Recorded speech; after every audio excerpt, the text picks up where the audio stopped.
So I was offered this bag of kitchen utensils and I'm like, I don't need kitchen utensils. And I opened the box and I saw these amazing salad tongs that I immediately saw as glasses. And so I made a piece like the next day with them. So it's seeing things that other people don't see. The role of art is for people to be able to express themselves and what they see and how they feel. First, oiling the board because we want to be able to pop the sculpture off the board, and concrete doesn't like oil. I was a business person and did that for 35 years. So I made this in the fall of 2015, and for 1 year I sculpted every single Saturday and Sunday for a year, till I then committed that I was going to then make art my career. So I mix 2 sand to 1 cement. This is silica sand, and this is my Portland cement. This is my measuring scoop. I put some colorant in, otherwise it's just gonna look like the sidewalk outside. So I wanna get the 3 products mixed fairly evenly. When I was in high school, I thought I would like to go into the arts, and I went to the American Academy of Fine Arts open house and saw the work being produced, and I thought, I am not this good. And that was the end of my thoughts about art. This goes to show how being intimidated is not a good thing. My liquid is 50% admixed to water. Because my pieces can be outside, it makes them more durable. So I'm going to add that to my mixture a little at a time, so I get the consistency that I want. Today we're just going to do a bird. Now I don't want to see any cracks in it, so this is my same admix mixture. So I like my birds to be able to go on a post, like a piece of rebar. It's going to go in the concrete, about in the middle of the body.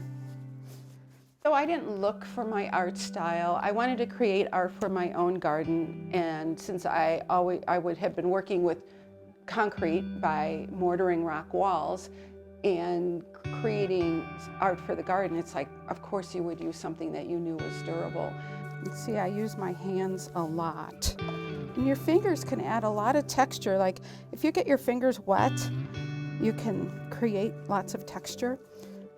Feathers, lines. Now I'm getting ready to put his eyeball in. Make an eyelid.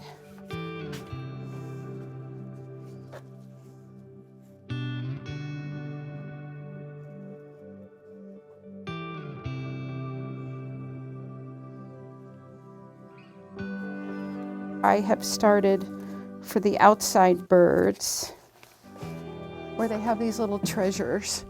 I'm inspired by things. So people bring me items and I like to incorporate it into my art. So I have a whole series called Precious Firewood, and it's about the wood and not about the sculpture. And so I named the pieces based on where I've collected the wood, what's special about the wood. So if it's from Skalkaho Burn or Lake Como or the Bitterroot River, or it's contorted filbert branches, that's how the pieces are named. And so that's the meaning. I love that it's about the journey of collecting those things that are incorporated into the sculpture. It's fun. I just find things that I recycle. I put the concrete on the board and let it become what it wants. And I do say what it wants because sometimes I think I'm going to do one thing, and when I start working the concrete and it goes a different way, I just go, oh, that's great, I'll just go with that. It's better than being frustrated that, oh, it's not turning out like I wanted. It's just kind of go with it. It's going to get covered up. It's going to hold moisture. We want it to hold moisture because that slows down the curing process. The slower it cures, the stronger it is. So it's going to stay wrapped up like this for 30 days. It takes 28 days for concrete. These I had to use bottles on because it's a bigger piece and the glasses weren't tall enough to keep the plastic off. So I have used wine bottles to elevate this plastic. It's really fun because it does cure for 30 days. Sometimes when I'm uncovering them, I'm like, oh, look who's here. I haven't seen them for a while. And it's really fun after 30 days to, because you don't see them, when they're covered.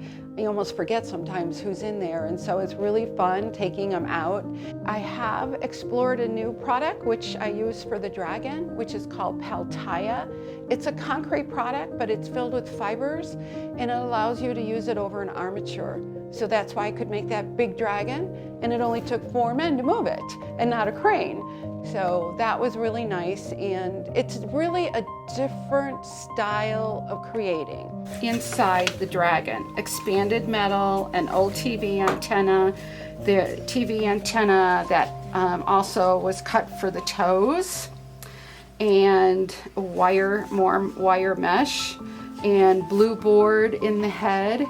And then take tin foil and you bunch it up loosely with air pockets like this, and it was glued onto that armature. Then another layer was put on over that to cover all those little puffs of tin foil to make it smoother. Then the next coat, which is the scratch coat, was put on, covered like only a 1/4 inch thick, and it covered all this tin foil. And then the next coat, which was the last coat, each one of the scales was made and put on individually. So that's it's a long building process. But this product, we could do this. What I was doing, you have to do it and be done with it. There's no going back. So this product, which is filled with little fibers, so that's the difference, where the Portland cement is just pure product, but this has tiny little fibers in it, makes it really strong, and that is what allowed it to go on much thinner than using Portland cement. The teeth are deer antler tips. I bought several pounds of tips and have made different things, so that sculpture down there has deer antler tips as well.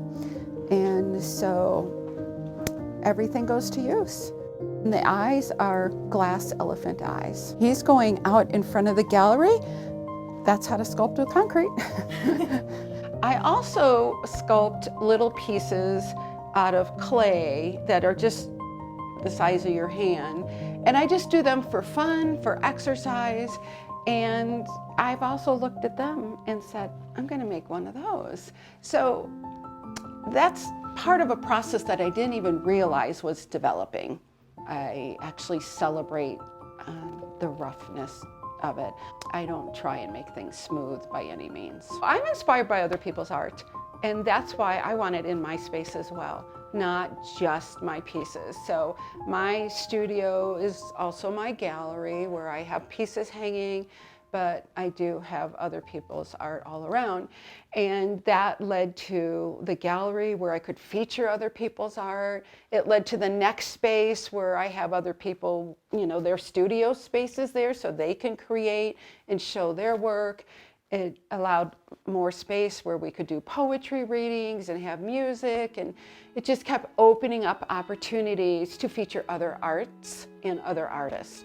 The workshop spaces, it's other artists giving, those workshops, sharing their mediums. I like the environment that I'm working in, where in between creating, there's visitors, there's people coming to look at art, there's people interaction, I know that there's many artists that need quiet, solitude, uninterrupted, but I like a mix. We are a small community and my product is very unusual and it doesn't, meet everyone's taste, so I had to go beyond our community to, find a market.